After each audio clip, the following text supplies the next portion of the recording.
It's 3 in the morning, and I'm lying awake again. The question circles in my mind, tightening around my chest. When it's my turn, when I can no longer remember my name, when I can't dress myself, when I need someone to hold my hand through the confusion and fear, who will be there? I'm single, I have no children, and Alzheimer's disease runs through my family like an inheritance I can't outrun. I've been one of my mother's co-caregivers over the last 6 years now. I've been her study partner through clinical trials. I know exactly what this disease demands. The 24/7 vigilance, the medical coordination, the insurance battles, the gentle reassurance when she's frightened and confused. But who will do that for me? According to recent data, over 35% of Americans aged 45 to 65 have no children, and that number's growing. We're not outliers. We're not anomalies. We are a significant portion of the population quietly carrying the same fear, and nobody's talking about it until now. I'm Terry, and this is Surviving Alzheimer's: Clarity, Courage, and Care. This is the most personal episode I've ever recorded. It's about a fear I carry every single day. It's a question that wakes me up at night. It's a reality that shapes every decision I make about my future. If you're single, if you don't have children, if you have Alzheimer's in your family, this episode is for you. If you've ever laid awake wondering who will advocate for you when you can't advocate for yourself, this is for you. If you've felt invisible in conversations about aging and care because everyone assumes you have kids or a spouse, this is for you. Today, I'm going to share my deepest fear, the questions that haunt me, the planning I'm doing or trying to do, and why I believe we need to completely reimagine how we think about care for people who are aging without traditional family structures. This isn't going to be easy to talk about, but silence doesn't serve us. Silence makes us invisible. So let's speak about the truth. Let's talk about it out loud together. When my mother was diagnosed with Alzheimer's in 2019, I really thought the hardest part would be the medical complexity. The doctor's words arrived clinical and sterile. That was terms like Alzheimer's disease, progressive, degenerative, no cure. And that was only 22 years after watching my mom experience my grandmother's horrible decline and death from this disease. As we met with doctors, I nodded, I took notes, I asked questions about treatment options. I dove in deep to medical research. I thought I was prepared, but I wasn't. What has and has continued to unfold over the last 6 years has been all-consuming. Caregiving pulled me into a vortex of responsibility, a deeper love, and respect for my mom than I can ever put into words. But there's also grief and obligation that redefined my entire existence. My entire life shifted. I built memory treatment advisors and Alzheimer's survivor. My identity transformed. I became her study partner through the Leqembi clinical trials. I became one of her advocates, her memory keeper, her constant. And I'm grateful, truly grateful that this wasn't, or that I wasn't alone in this. There were family members to lean on during crisis moments, friends who brought meals, support groups that held space for me and for my grief. There was an incredible research team at Kirwan that became a part of our care network. But even surrounded by all of that support, even when people were showing up and helping, I still kept thinking, what happens when it's me?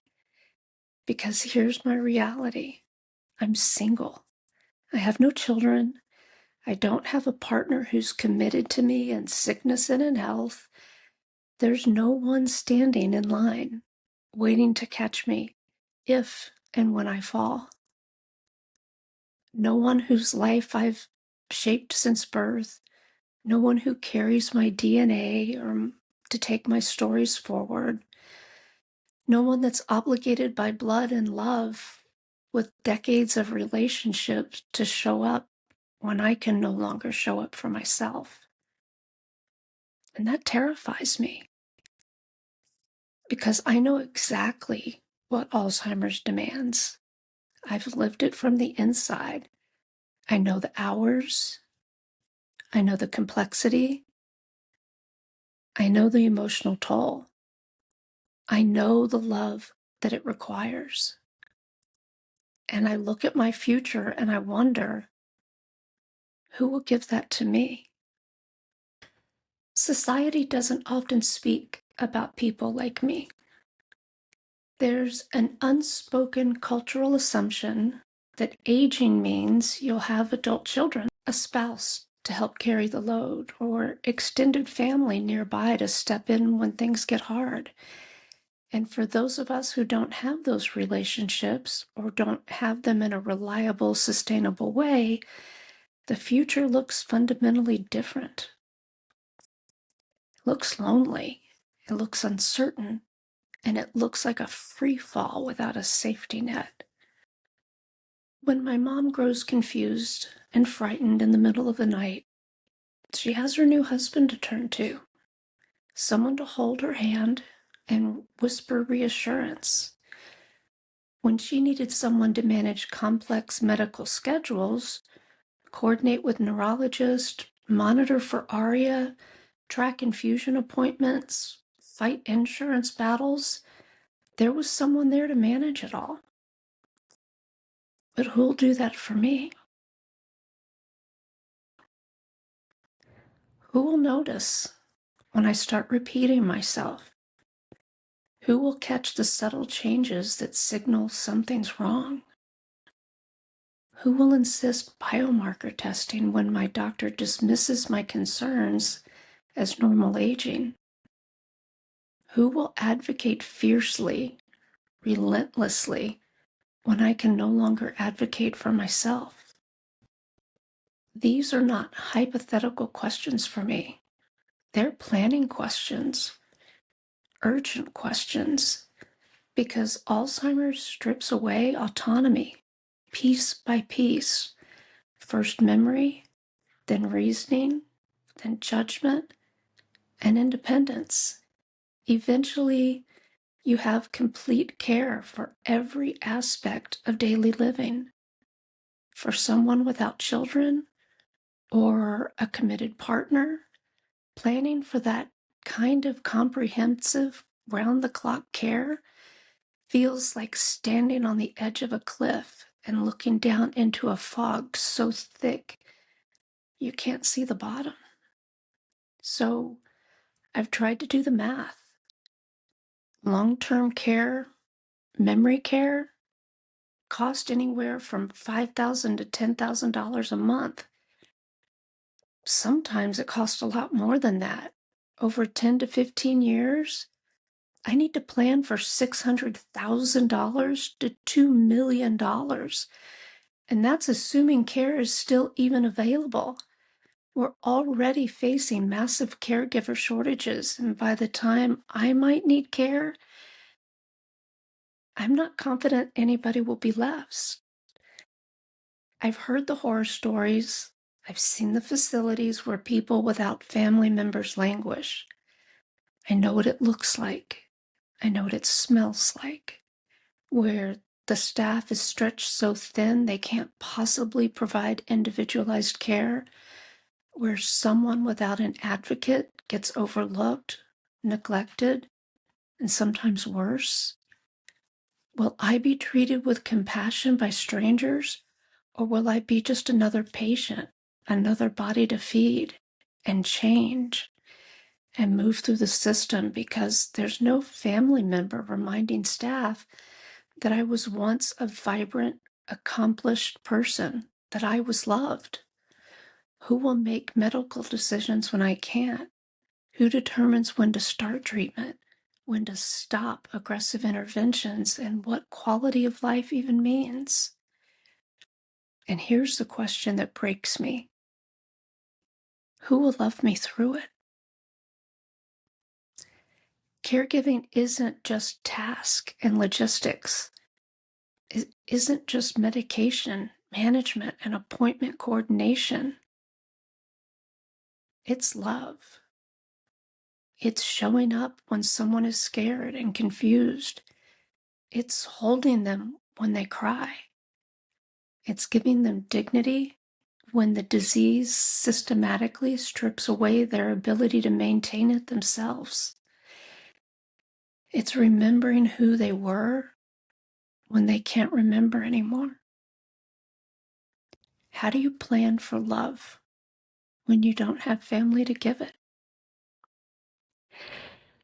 There are nights, more than I'd like to admit, when I lie awake and picture my future. I'm sitting alone in a sterile room with institutional walls, harsh fluorescent lighting, unable to recall the faces of people I once loved deeply, with no familiar hand to reach for. The fear doesn't just visit, it crushes me. People often tell me, with good intentions, "You'll be fine. Somebody will be there." But who? Do they mean friends who have their own aging parents to care for, their own children to raise, their own overwhelming lives to manage? Do they mean paid caregivers who might cycle in and out every few months because of burnout or better job opportunities elsewhere? Do they mean well-meaning volunteers who come in for a few hours a week but don't really know me, don't know my history, don't know my preferences, or any of the things that make me, me? Sometimes the cruelest part of this thought exercise is arriving at the answer I don't want to face. The answer to the question of who will be there might be maybe no one. So the question transforms from who will be there to how do I make sure someone is there? How do single, childless people with a family history of Alzheimer's create a realistic plan on honest assessment rather than denial or wishful thinking? I believe with everything in me that the answer lies in reimagining what community means and how care can work in the 21st century. Here are a few models that I think we should look at.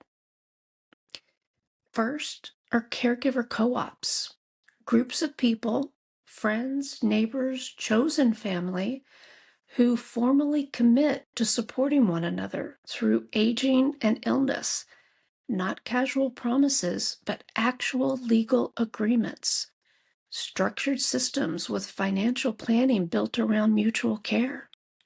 Next is intentional living communities. Housing designed specifically for aging adults who want connection and mutual support woven into daily life. Not nursing homes, not assisted living as we know it, but communities where people look out for each other, because that's the foundation of the model. Next is expanded professional care options. Policy changes that make professional, affordable, dignified care accessible regardless of family structure. That includes Medicare expansion, universal long-term care insurance, a living wage for professional caregivers so they actually have people choosing this career. We need better legal frameworks with stronger systems for appointing healthcare proxies and advocates, making sure someone you trust, even if they're not blood family, has full authority to act on your behalf. It's legal protection for chosen family. What if we stopped assuming traditional family caregiving is the only viable model and started building innovative alternatives that actually work for how people live now? What if being single and childless didn't mean facing aging alone, but instead meant being a part of a different kind of community built on explicit mutual commitment? These models exist. They're in small pockets, but they do exist. There are communities trying this, but we need it at scale. We need investment. We need policy. We need cultural shifts. And in the meantime, there are things that you can do right now, like legal planning, executing a healthcare proxy, a durable power of attorney, and detailed advance directives, choosing someone you trust completely and that you would have explicit conversations with. You'll need legal planning to execute a healthcare proxy, a durable power of attorney, and detailed advance directives. You'll need to choose someone you trust completely and have explicit conversations about what you want. There's financial assessment, working with a financial planner who understands long-term care cost, and look into long-term care insurance while you're still eligible, being brutally honest about what you'll need. Community building to help you identify people you trust and have explicit conversations about mutual support. Don't assume anything. Ask directly. Advocacy designation, choosing someone who will fight for you when you can't fight for yourself. Make sure they understand your values and your wishes. These steps won't eliminate the fear, but they do create a foundation. It's a plan, some measure of control in a situation that feels terrifyingly out of control. And yet, this is where I refuse to let fear win completely. I'm not without hope. Here's what I know. I have witnessed miracles unfold in Alzheimer's research that I could not have imagined when Mom and I first met with Kerwin in 2019. My mother is part of a groundbreaking clinical trial that genuinely changed the trajectory of her disease. Treatments like Leqembi and Kisunla exist now. They're disease-modifying therapies that actually slow the progression. Many more drugs are in the pipeline. Better diagnostics are coming. They're blood tests that can detect Alzheimer's decades before symptoms appear. Science is moving faster than it ever has. And there's a real possibility that my story won't be my mother's and my grandmother's story. That by the time I might face symptoms, if I face symptoms, that I'll have even more effective interventions, prevention strategies, maybe even reversal. But what if it's not fast enough? What if my story is still my mother's story? And that's the precarious balance I live in every day. Hope on one side, fear on the other, and trying desperately not to fall off either edge. But here's what else I know. I'm strong. I've built a business helping families navigate exactly these impossible questions. I've created resources like the Anti-Amyloid Infusion Monitoring Journal that didn't exist when we needed them. I just finished my first of 7 quantum healing meditation books. I'm part of a growing movement of advocates pushing for better research, better care, and better systems. And maybe, just maybe, by speaking these fears out loud, by refusing to pretend everything will magically work out, and by demanding we build better systems and options, maybe I'll help create a world where no one has to face Alzheimer's alone. So why am I sharing all of this? Why am I recording and letting you hear my deepest fears and my 3 a.m. panic? Because silence does not serve us. Silence makes us invisible.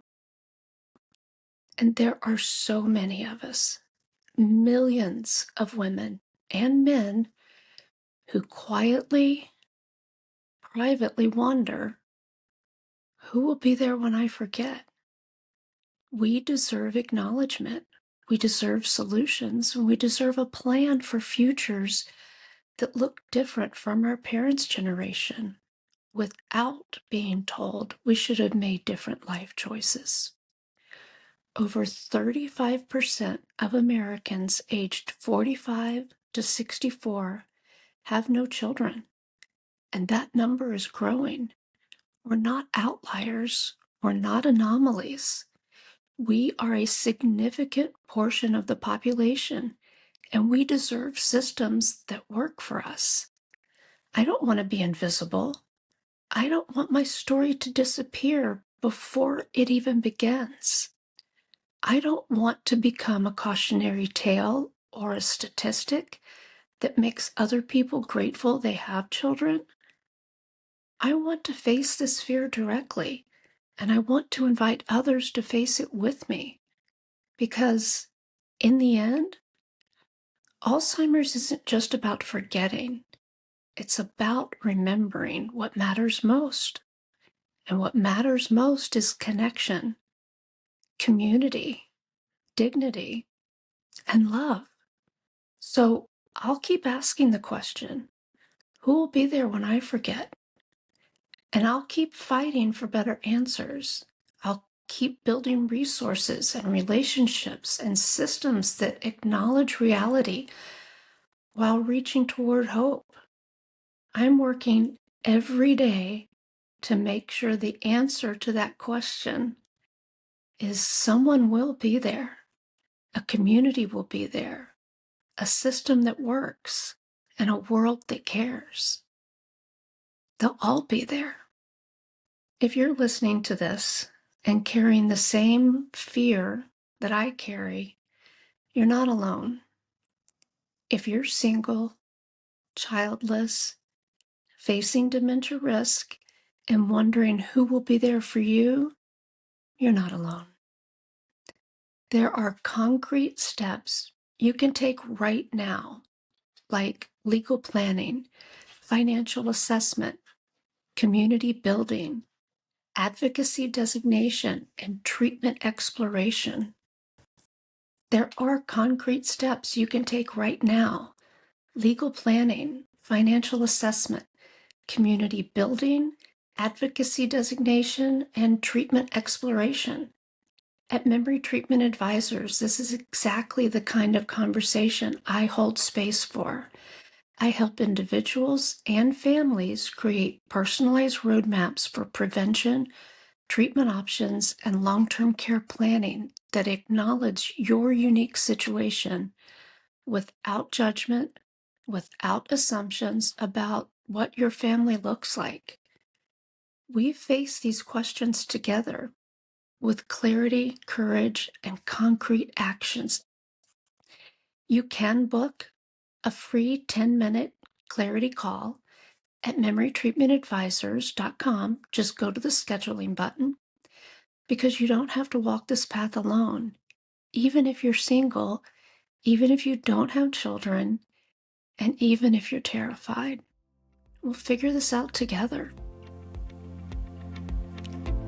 Thank you for listening to this deeply personal episode.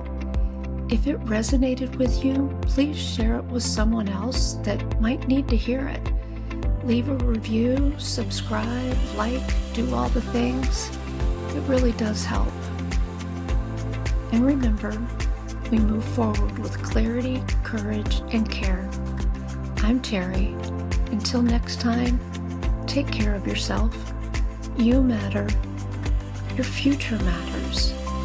Your fear is valid, and your hope is justified.